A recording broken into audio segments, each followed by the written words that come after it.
नमस्कार, आप देख रहे हैं सूर्य न्यूज 24। मैं हूं आपके साथ पलक शर्मा। आइए नजर डालते हैं फटाफट खबरों की ओर। घोसी उपचुनाव में सपा की जीत को राष्ट्रीय अध्यक्ष और पूर्व मुख्यमंत्री अखिलेश यादव भविष्य का संकेत मान रहे हैं। वे सिर्फ सपा प्रत्याशी का नहीं बल्कि इंडिया गठबंधन की विजय मानते हैं। उनका कहना है कि सत्ताधारी भाजपा ने यहाँ उपचुनाव जीतने के लिए हर हथकंडा अपनाया। मीडिया ने इंडिया के पक्ष को आवाज नहीं दी, फिर भी जनता ने अपना काम किया। उन्होंने कहा कि भाजपा और उनकी सरकारों का अन्याय चरम पर है। यह सबसे ज्यादा जातिवादी पार्टी है। यहाँ पेश है उनसे अजित बिसारिया की बातचीत के प्रमुख अंश। सवाल, सपा प्रत्याशी की जीत के समीकरण क्या मानते हैं? जवाब, जनता भाजपा से जबरदस्त नाराज है। उनके नेता सिर्फ कोरे वादे करना जानते हैं। अस्पतालों में सामान्य रोगियों तक को दी जाने वाली दवाएं नहीं है। बड़ी संख्या में बच्चे बीच में पढ़ाई छोड़ रहे हैं। रोजगार और निवेश के केवल झूठे वादे हैं। हर तरफ बेरोजगारी पसरी हुई है। दूसरी ओर समाजवादी सरकार ने अनेक कल्याणकारी काम किए हैं जिन्हें जनता भूली नहीं है और यही हमारी जीत का कारण है। सवाल, कहा जा रहा है कि एक उपचुनाव में जीत को भविष्य का संकेत कैसे मान सकते हैं? जवाब, लोकसभा चुनाव से पहले का यह उपचुनाव जनता की मूड का स्पष्ट संकेत है। भाजपा के अहंकार और घमंड के खिलाफ यह जनादेश है। पूरी सरकार घोसी में लग गई है। जातियों के ठेकेदार बनने वाले नेताओं को भी मतदाताओं ने जता दिया है कि उन्हें जेबी ना समझा जाए। यकीन मानिए, इस चुनाव के जरिए मतदाताओं ने इंडिया गठबंधन में भरोसा जता दिया है। लोकसभा चुनाव में भी इसी नतीजे का व्यापक दोहराव आपको देखने को मिलेगा। सवाल, भविष्य की रणनीति क्या है? जवाब, हम अपना फॉर्मूला छिपाने में यकीन नहीं रखते। पहले ही कह चुके हैं, इंडिया हमारी टीम है और पीडीए रणनीति मतलब हम पिछड़ों, दलितों और अल्पसंख्यकों के हितों के साथ कोई समझौता नहीं करेंगे। सामाजिक न्याय के लिए जातीय जनगणना कराएंगे और उसी के अनुरूप सभी की हिस्सेदारी तय करेंगे। घोसी की जीत से हमने यह साबित करके दिखाया है कि अच्छी सोच वाला सर्व समाज और पीडीए एक साथ आ जाए तो नतीजा कैसा हो सकता है। हमारा यह प्रयोग सफल हो चुका है, इसलिए इस पर और अधिक शिद्दत के साथ आगे बढ़ेंगे। सवाल, घोसी उपचुनाव से भविष्य के लिए क्या सबक लिए हैं? जवाब, देखिए, चुनाव के दौरान मुख्यमंत्री स्वयं एक दरोगा से बात करे तो आप अंदाजा लगा सकते हैं कि सिस्टम कहां बचेगा। वह दरोगा आम लोगों की कहां सुनेगा। घोसी के उपचुनाव में भाजपा ने पैसे बांटे, मीडिया ने इनकी अनदेखी की, लेकिन हमें पता है कि हर समस्या का समाधान जनता के बीच में ही मिलता है। हमने लगातार अपनी बात जनता के बीच रखी। महिलाएं चुनाव में इंडिया प्रत्याशी को जिताने के लिए लोकगीत गाती हुई दिखी। यही इंडिया गठबंधन और समाजवादियों की असली ताकत बन रहा है। ये भाजपा सरकार में लगातार बढ़ती महंगाई और घटती कमाई की दोहरी मार झेल रहे परिवारों का आक्रोश है, जिसने वोट बनकर भाजपा को हराने की शुरुआत कर दी है।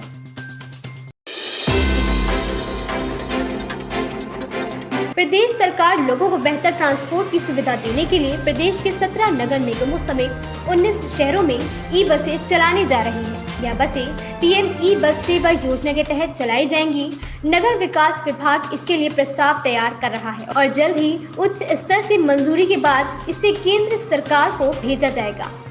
बड़े शहरों में 150-150, मध्यम शहरों में 100-100 और छोटे शहरों में 50-50 बसें चलाए जाने की योजना है। केंद्र सरकार की फेम इंडिया योजना के तहत प्रदेश के 14 शहरों में मौजूदा समय छोटी एसी ई बसें चलाई जा रही हैं। फेज 2 में करीब 300 बसें और ली जानी थी, लेकिन इस बीच केंद्र सरकार ने पीएम ई बस सेवा का शुभारंभ कर दिया।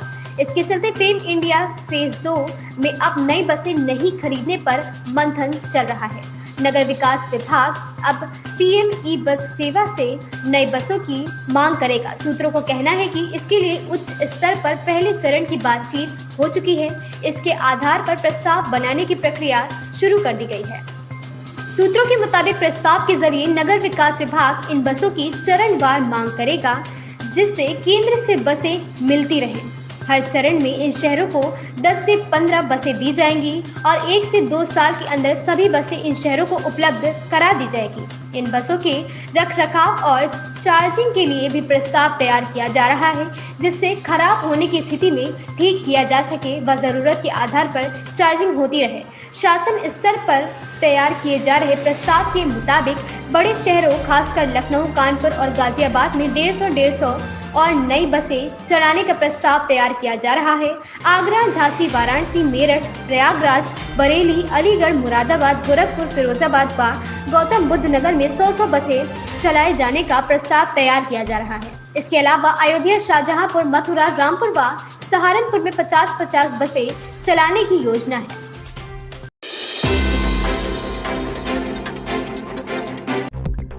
दिल्ली के भारत मंडपम में चल रहा G20 शिखर सम्मेलन G20 समिट का पहला सत्र खत्म हो गया है। इस सत्र में कई मुद्दों पर चर्चा की गई, साथ ही अफ्रीकन यूनियन को नया सदस्य बनाने की घोषणा भी की गई। इसके बाद अब G20 को G21 कहा जाएगा। प्रधानमंत्री नरेंद्र मोदी के social media site x post में ट्विटर पर कहा गया है कि वन अर्थ विषय पर G20 शिखर सम्मेलन के प्रथम सत्र में भाषण दिया।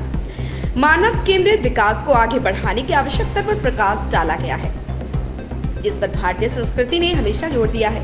उन्होंने आगे कहा, यह एक प्रतीक की भावना का साथ ही है कि भारत ने लाइफ मिशन जैसी पहल पर काम किया है, अंतर्राष्ट्रीय बाजरा वर्ष पर जोर दिया है, ग्रीन ग्रिड पहल शुरू की है, एक सूर्य एक विश्व एक ग्रिड प्रयोक्ता और ऊर्जा, प्राकृतिक खेती और राष्ट्रीय हरित हाइड्रोजन मिशन को प्रोत्साहित किया। इससे पहले प्रधानमंत्री मोदी ने कहा, युद्ध ने ट्रस्ट डेफिसिट को और गहरा किया है। हम सब मिलकर ग्लोबल ट्रस्ट डेफिसिट को एक विश्वास और एक भरोसे में बदलें। ये सबको साथ मिलकर चलने का समय है। उन्होंने सभी देशों को सबका साथ, सबका विकास, सबका प्रयास का मंत्र दिया और कहा कि यह हम सब के लिए पथ प्रदर्शक बन सकता है। पीएम मोदी ने कहा, भारत G20 अध्यक्षता देश के भीतर और देश के बाहर समावेशी का सबका साथ का प्रतीक बन गई है। उन्होंने कहा कि करोड़ों लोग G20 से जुड़े हैं और भारत में या लोगों को G20 बन गया है। 7 शहरों में 200 से ज्यादा बैठकें। Good morning to everybody.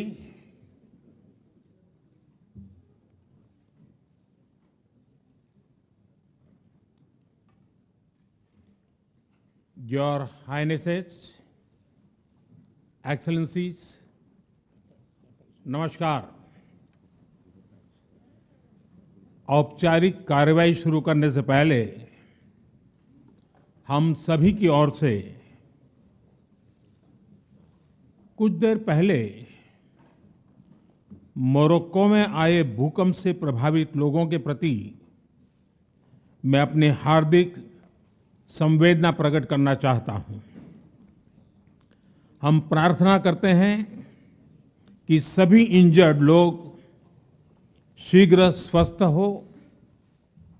इस कठिन समय में पूरा विश्व समुदाय मोरक्को के साथ है और हम उन्हें हर संभव सहायता पहुंचाने के लिए तैयार हैं।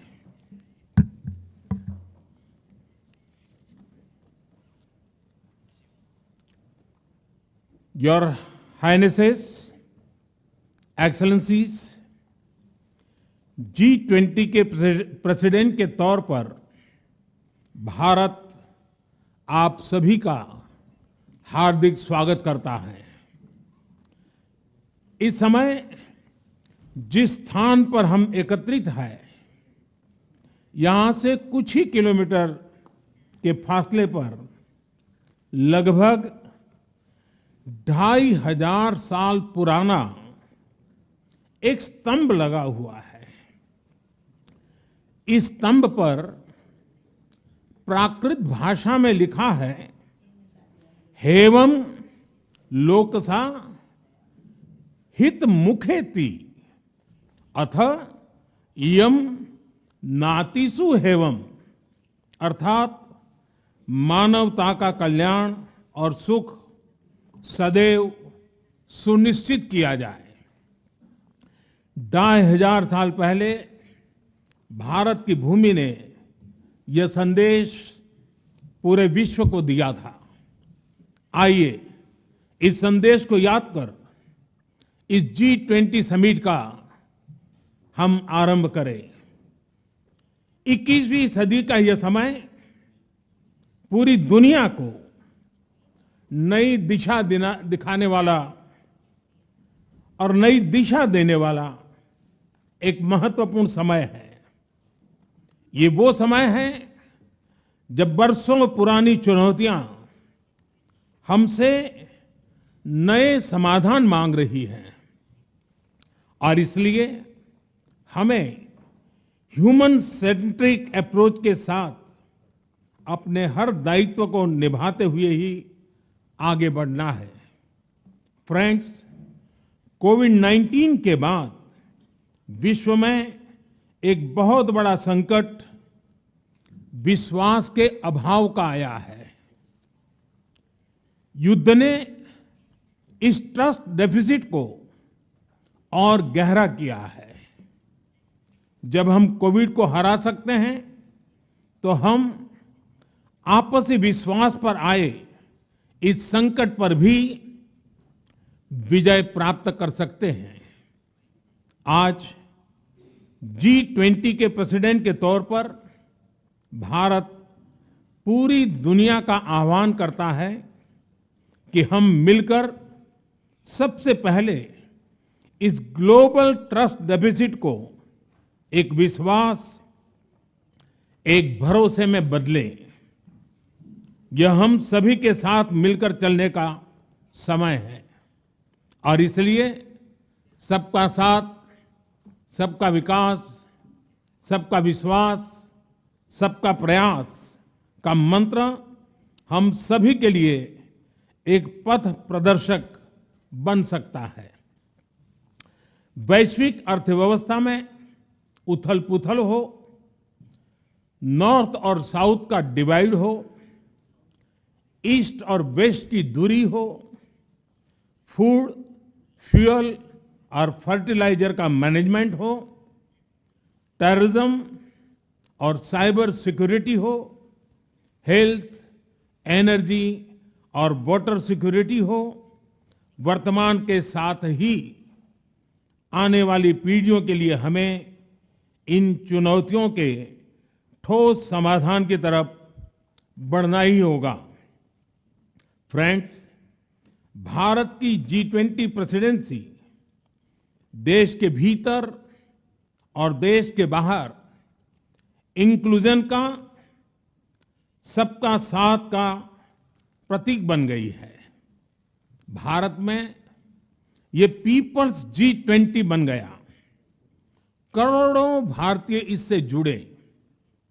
देश के 60 से ज्यादा शहरों में 200 से ज्यादा अधिक बैठकें हुई।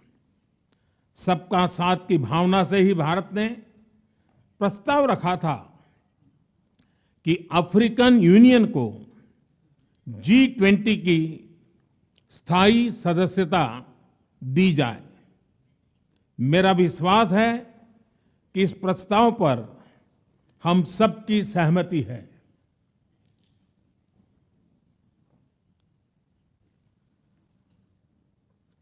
आप सबकी सहमति से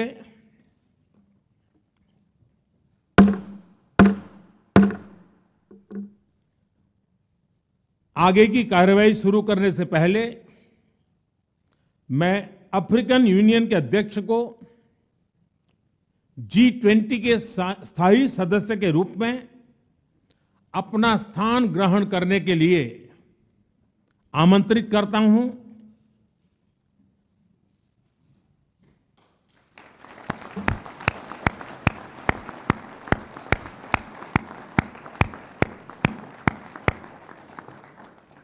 एक्सेलेंसी,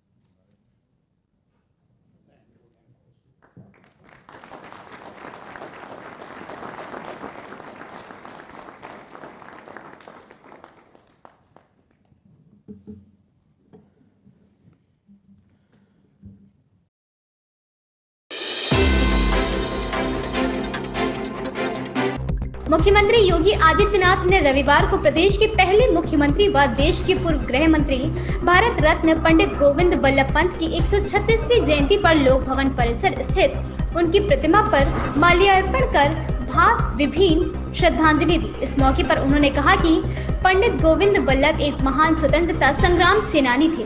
आजादी के बाद उत्तर प्रदेश के पहले मुख्यमंत्री बने। प्रदेश की तरक्की और देश की आंतरिक सुरक्षा के लिए उन्होंने सतत प्रयास किया था। सीएम योगी ने कहा कि पंडित गोविंद बल्लभ ने आजादी की लड़ाई में बढ़ चढ़कर हिस्सा लिया था।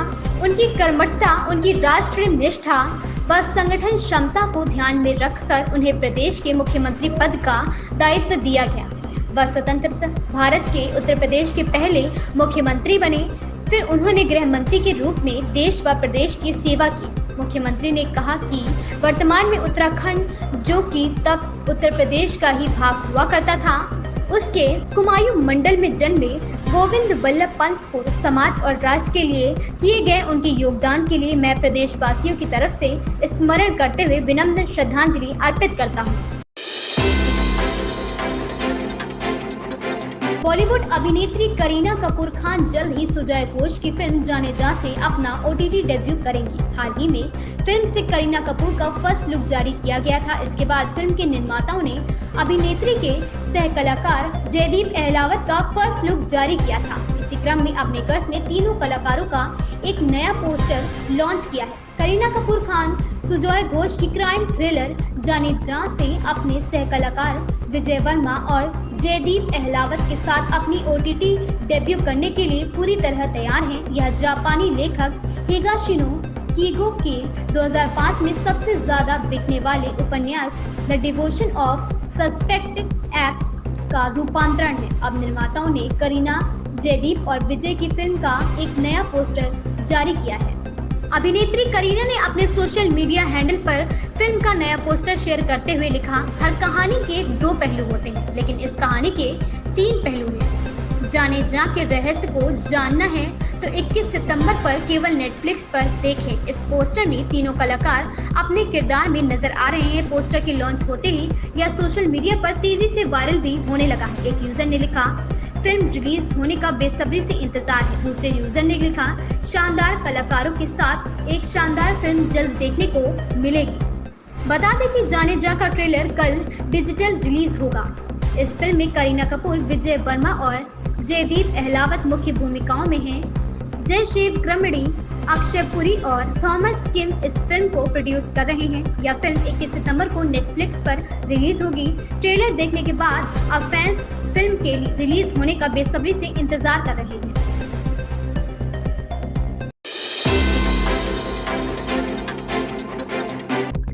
मुख्यमंत्री योगी आदित्यनाथ ने शुक्रवार को संचारी रोगों की स्थिति की समीक्षा की। उन्होंने अधिकारियों को इससे निपटने के लिए सख्त इंतजाम करने के निर्देश दिए। योगी ने कहा कि बीमारी न फैले, इसके लिए साफ सफाई की बेहतर व्यवस्था की जाए। वहीं डेंगू व मलेरिया इत्यादि संचारी रोगों से ग्रस्त रोगियों के उपचार की भी अच्छे इंतजाम किए जाए। 1 अक्टूबर से विशेष संचारी रोग नियंत्रण अभियान चलाया जाए। अपने सरकारी आवास पर आयोजित उच्च स्तरीय बैठक में योगी ने सभी अस्पतालों में एक नोडल अफसर की तैनाती करने और हर दिन शाम को अनिवार्य रूप से निरीक्षण करने के निर्देश दिए। हर जिले में जिलाधिकारी सभी अस्पतालों में नोडल अफसर तैनात करेंगे। योगी ने कहा कि मेडिकल कॉलेजों से लेकर प्राथमिक स्वास्थ्य केंद्रों तक निगरानी की बेहतर व्यवस्था की जाए। नोडल अधिकारी हर दिन नए रोगियों की जानकारी प्रदेश स्तरीय कंट्रोल रूम को अनिवार्य रूप से देना होगा।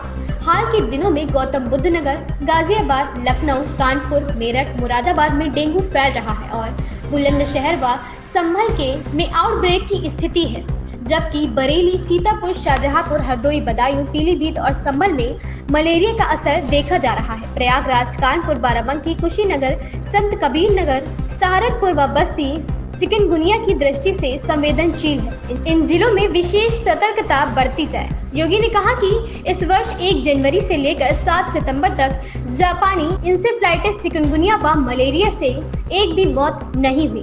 बीते 4-5 वर्षों से यह काबू में है। अब आगे इसके उन्मूलन पर जोर दिया जा रहा है। निजी अस्पतालों को अनिवार्य रूप से संचारी रोगों से ग्रस्त मरीजों का ब्यौरा देना होगा ताकि स्थिति का सही आकलन किया जा सके। अगर कहीं संचारी रोगों से ग्रस्त मरीजों की संख्या अधिक है तो वहां पर तत्काल हॉट स्पॉट बना दिया जाए। यहां साफ सफाई की व्यवस्था देखने के लिए स्वयं नगर आयुक्त और अधिशासी अधिकारी दौरा करें।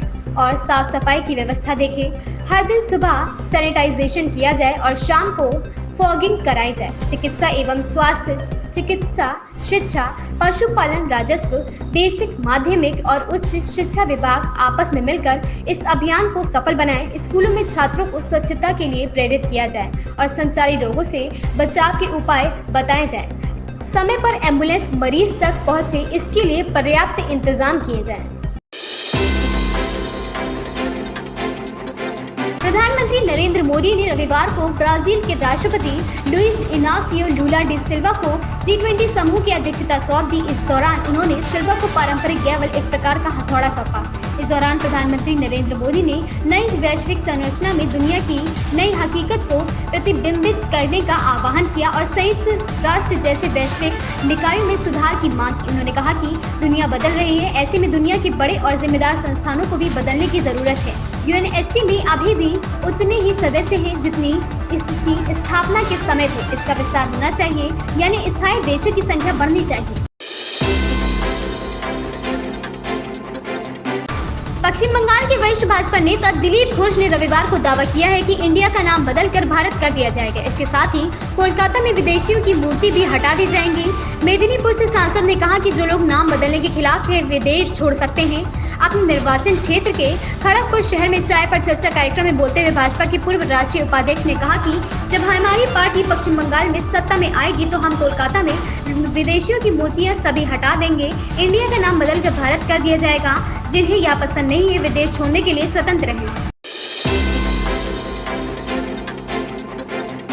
दिल्ली NCR में कल दोपहर के बाद शाम को और फिर रात भर रुक रुक कर बारिश से मौसम सुहाना हो गया था। लगातार बारिश और हवाओं ने राजधानी का पारा भी गिरा दिया है। मौसम विभाग का कहना है कि अभी आज और कल बादल बरसेंगे। मौसम विभाग का कहना है कि अभी दिल्ली NCR में बादलों का डेरा बना रहेगा। दिल्ली और NCR में कुछ स्थानों पर अगले 2 से 3 घंटे तक हल्की से मध्यम बारिश जारी रहने की संभावना है। भारत में G20 शिखर सम्मेलन के दूसरे दिन सभी नेता दिल्ली में राजघाट पर एकत्रित हुए। प्रधानमंत्री नरेंद्र मोदी, अमेरिकी राष्ट्रपति जो बाइडेन, ब्रिटेन के प्रधानमंत्री ऋषि सुनक, ऑस्ट्रेलियाई प्रधानमंत्री एंथनी अल्बनीज, कनाडा के प्रधानमंत्री Justin Trudeau, people's republic of China के प्रधानमंत्री ली कियांग, रूसी विदेशी मंत्री सर्गेई लावरोव और अन्य राष्ट्राध्यक्षों ने महात्मा गांधी को श्रद्धांजलि और पुष्पांजलि अर्पित की। आजमगढ़ स्थापना दिवस पर होने वाले आजमगढ़ महोत्सव 2023 में कई नामी गिरामी कलाकार हिस्सा लेंगे। शनिवार को हरिऔध कला केंद्र में DM विशाल भारद्वाज ने महोत्सव के 3 सॉन्ग और लोगों की लॉन्चिंग की। महोत्सव में 18 सितंबर को लोकगीत, लोक नृत्य और आतिशबाजी होगी, जिसमें ब्रज की होली केंद्रीय संगीत नाटक अकेडमी और नई दिल्ली के कलाकारों द्वारा प्रस्तुत की जाएगी। इसके अलावा मैथिली ठाकुर और राजस्थानी लोक गायक जस्सू खान अपनी प्रस्तुति देंगे। मुख्यमंत्री योगी आदित्यनाथ ने रविवार को प्रदेश के पहले मुख्यमंत्री व देश के पूर्व गृह मंत्री भारत रत्न पंडित गोविंद बल्लभ पंत की 136वीं जयंती पर लोक भवन परिसर स्थित उनकी प्रतिमा पर माल्यार्पण कर भावभीनी श्रद्धांजलि दी। इस मौके पर उन्होंने कहा कि पंडित गोविंद बल्लभ एक महान स्वतंत्रता संग्राम सेनानी थे। आजादी के बाद उत्तर प्रदेश के पहले मुख्यमंत्री बने। प्रदेश की तरक्की और देश की आंतरिक सुरक्षा के लिए उन्होंने सतत प्रयास किए हैं। राजस्थान विधानसभा चुनाव को लेकर कुछ ही महीनों का समय बचा हुआ है। आरोप प्रत्यारोप का दौर शुरू हो चुका है। दौसा में भाजपा नेता ने कांग्रेस की कड़े शब्दों में आलोचना की। उन्होंने कहा कि कांग्रेस की क्या औकात है जो सनातन धर्म के खत्म होने की बात करती है। उनसे पहले भी कई लोग आकर चले गए, वो लोग भी सनातन का कुछ नहीं कर पाए, तो तुम लोग क्या कर लोगे।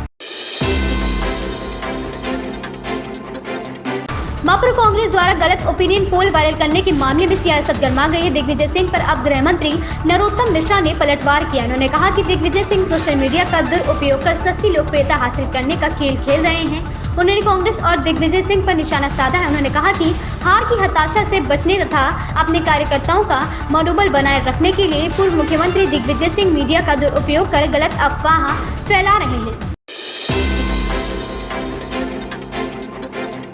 बॉलीवुड अभिनेत्री करीना कपूर खान जल्द ही सुजय घोष की फिल्म जाने जा से अपना OTT डेब्यू करेंगी। हाल ही में फिल्म से करीना कपूर का फर्स्ट लुक जारी किया गया था। इसके बाद फिल्म के निर्माताओं ने अभिनेत्री के सह कलाकार जयदीप अहलावत का फर्स्ट लुक जारी किया था। इसी क्रम में अब मेकर्स ने तीनों कलाकारों का एक नया पोस्टर लॉन्च किया है।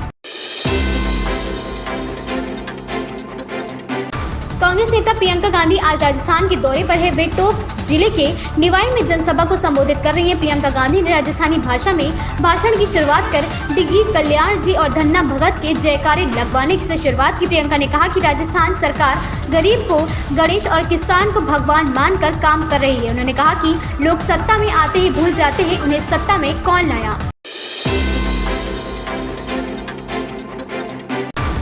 भारत और पाकिस्तान की टीमें रविवार को वनडे एशिया कप में सुपर 4 के मुकाबले में फिर से आमने सामने होंगे। इस मुकाबले में चोट के बाद वापसी करने वाले भारतीय बल्लेबाज लोकेश राहुल और बारिश पर सभी की निगाहें रहेंगी। राहुल लंबे समय बाद वनडे प्रारूप में खेलते दिख सकते हैं, तो वहीं कोलंबो में बारिश ने सभी की सरदर्दी बढ़ा रखी है। पूरी सप्ताह बारिश होने का संभावना है और ऐसे में इस मैच के लिए एक विवादास्पद सुरक्षित दिन रिजर्व डे भी रखा गया है। अगर रविवार को बारिश आती है और खेल जहां रुक जाएगा और सोमवार को वहीं से शुरू होगा। घोसी उपचुनाव में सपा की जीत को राष्ट्रीय अध्यक्ष और पूर्व मुख्यमंत्री अखिलेश यादव भविष्य का संकेत मान रहे। वे इसे सिर्फ सपा प्रत्याशी ही नहीं बल्कि इंडिया गठबंधन की विजय मानते हैं। उनका कहना है कि सत्ताधारी भाजपा ने यह उपचुनाव जीतने के लिए हर हथकंडा अपनाया। मीडिया ने इंडिया के पक्ष को आवाज नहीं दी, फिर भी जनता ने अपना काम किया है। उन्होंने कहा कि भाजपा और उनकी सरकारों का अन्याय चरम पर है। यह सबसे ज्यादा जातिवादी पार्टी है। अमेरिका की 19 साल की कोको गॉफ ने यूएस ओपन की महिला सिंगल्स का खिताब जीत लिया है। उन्होंने फाइनल में बेलारूस की अरीना सबालेंका को 2-6, 6-3, 6-2 से शिकस्त दी। उन्होंने लगातार 12वां मैच भी जीता। न्यूयॉर्क के ऑर्थर एस स्टेडियम में खेले गए खिताबी मुकाबले में छठी वरीयता प्राप्त गॉफ को दूसरी वरीयता प्राप्त सबालेंका को हराने में जरा भी कठिनाई नहीं हुई। गॉफी की वजह से सबालेंका को मेडिकल टाइम आउट का तक लेना पड़ा है। कठिन चुनौती के बावजूद गॉफ अपना पहला ग्रैंड स्लैम जीतने में कामयाब रही। भारत की अध्यक्षता में होने वाली G20 शिखर सम्मेलन में भाग लेने के लिए कई देशों के नेता दिल्ली आए हुए हैं। इस दौरान ऑस्ट्रेलियाई प्रधानमंत्री एंथनी अल्बनीज़ ने शनिवार को प्रधानमंत्री नरेंद्र मोदी द्वारा आयोजित G20 शिखर सम्मेलन को सफल करार दिया है। साथ ही कहा कि दोनों के बीच अच्छी द्विपक्षीय चर्चा हुई है। इसका जिक्र उन्होंने सोशल मीडिया पर एक पोस्ट में किया है। उन्होंने पीएम मोदी के साथ सेल्फी भी ली। ऑस्ट्रेलियाई प्रधानमंत्री अल्बनीज़ ने एक एक्स पर लिखा कि आज नई दिल्ली में प्रधानमंत्री नरेंद्र मोदी द्वारा आयोजित एक सफल G20 बैठक के बाद ऑस्ट्रेलिया और भारत के बीच व्यापक आर्थिक सहयोग समझौते CECA के संपन्न होने के बारे में एक अच्छी द्विपक्षीय चर्चा हुई। ब्रिटेन के प्रधानमंत्री ऋषि सुनक रविवार सुबह पत्नी अक्षता मूर्ति के साथ अक्षरधाम मंदिर पहुंचे। यहां उन्होंने रीति रिवाज के साथ भगवान स्वामी नारायण के दर्शन किए। पीएम सुनक बारिश के बीच ही पत्नी के साथ मंदिर पहुंचे थे। G20 शिखर सम्मेलन में शामिल होने के लिए भारत पहुंचने पर प्रधानमंत्री सुनक ने कहा था कि उन्हें हिंदू होने पर गर्व है। उन्होंने कहा कि हमने उनको अक्षरधाम मंदिर दिखाया और उनको एक मॉडल भी दिया जिससे उनको मंदिर की याद रहे। डेंगू ने प्रदेश की राजधानी में पांव जमाना शुरू कर दिया है। उसने अपना ठिकाना रायपुर क्षेत्र को बनाया है, जहां 500 से ज्यादा मरीज मिले हैं। इसकी रिपोर्ट मिलने से स्वास्थ्य महकमे में हड़कंप मच गया है। उधर कोटद्वार में शनिवार को 2 युवकों की मौत हो गई। इसमें एक डेंगू पीड़ित था जबकि दूसरे में लक्षण थे। देहरादून में अब तक डेंगू से 13 लोगों की मौत हो चुकी है और 640 लोग बुखार से तप रहे हैं। अब रायपुर क्षेत्र डेंगू का सबसे बड़ा हॉटस्पॉट बन गया है। यहाँ करीब 500 रोगी मिले। हर घर में बुखार का मरीज मिल रहा है। बद्रीनाथ केदारनाथ में सीजन की पहली बर्फबारी हुई है। उच्च हिमालयी क्षेत्रों ने बर्फ की सफेद चादर ओढ़ी तो यह नजारा देख श्रद्धालु झूम उठे। धाम में कड़ाके ठंड पड़ने लगी तो वहीं निचले क्षेत्रों में भी ठंड बढ़ने लगी है। दूसरी तरफ लगातार बारिश से बद्रीनाथ हाईवे पर मुश्किल पड़ गई है। शनिवार देर रात हो रही बारिश के चलते बद्रीनाथ धाम और केदारनाथ धाम की ऊंची चोटियों पर रविवार सुबह से बर्फबारी हुई। धाम में मौजूद श्रद्धालुओं को यह खूबसूरत नजारा देखने का अवसर भी मिल गया है। प्रदेश में मानसूनी झमाझम बारिश शनिवार को भी जारी है। लखनऊ समेत प्रदेश के अधिकतर इलाकों में मध्यम से भारी बरसात ने मौसम को खुशनुमा बना दिया है। अब आने वाले दिनों के लिए मौसम विभाग ने पूर्वानुमान जारी कर दिया। इसके अनुसार रविवार को भी लोग झमाझम का लुत्फ उठा सकेंगे, लेकिन सोमवार से इसमें धीरे धीरे कमी आने लगेगी। बारिश कम होगी लेकिन बादलों की आवाजाही बनी रहेगी। उधर बारिश का असर पानी पर भी दिखा और ज्यादातर इलाकों में पारा सामान्य से नीचे चला गया। G20 सम्मेलन में हिस्सा लेने के बाद मॉरिशस के प्रधानमंत्री प्रविंद जुगनाथ सोमवार को 2 दिवसीय दौरे पर सुबह 10 बजे के करीब वाराणसी आएंगे। एयरपोर्ट से नदेसर स्थित होटल जाएंगे। शाम को काशी विश्वनाथ धाम में दर्शन पूजन करेंगे और गंगा आरती देखेंगे। मंगलवार सुबह बाबतपुर एयरपोर्ट से दिल्ली के लिए रवाना होंगे। जानकारी के बाद वाराणसी का और पुलिस और प्रशासनिक अमला उनके आगमन की तैयारियों में जुट गया है। ये उनका तीसरा वाराणसी दौरा होगा। इससे पहले वो बीते साल अप्रैल में वाराणसी आए। जब मैं विलेन बनता हूँ ना, तो मेरे आगे कोई भी हीरो टिक नहीं सकता। बॉलीवुड के किंग खान यानी शाहरुख खान की फिल्म जवान के इस डायलॉग को अगर मूवी की रिलीज डेट से जोड़कर देखा जाए तो यह बिल्कुल सटीक बैठता है। सच ही तो है, अब किसमें इतनी हिम्मत है कि वह बादशाह से टक्कर ले। एसआरके ने सिद्धार्थ आनंद की फिल्म पठान से 4 साल बाद सिल्वर स्क्रीन पर धमाकेदार वापसी करके यह साबित कर दिया है कि शेर अभी शिकार करना नहीं भूला है। इन खबरों में बस इतना ही। देखते रहें सूर्य न्यूज़ 24। अब दिन भर की देश दुनिया व अपने आसपास की खबर को देखने के लिए सुबह का इंतजार क्यों? सब्सक्राइब कीजिए सूर्य न्यूज़ 24 चैनल और देखिए अपने आसपास व देश दुनिया की हर छोटी बड़ी खबर अपने मोबाइल फोन और स्मार्ट टीवी पर।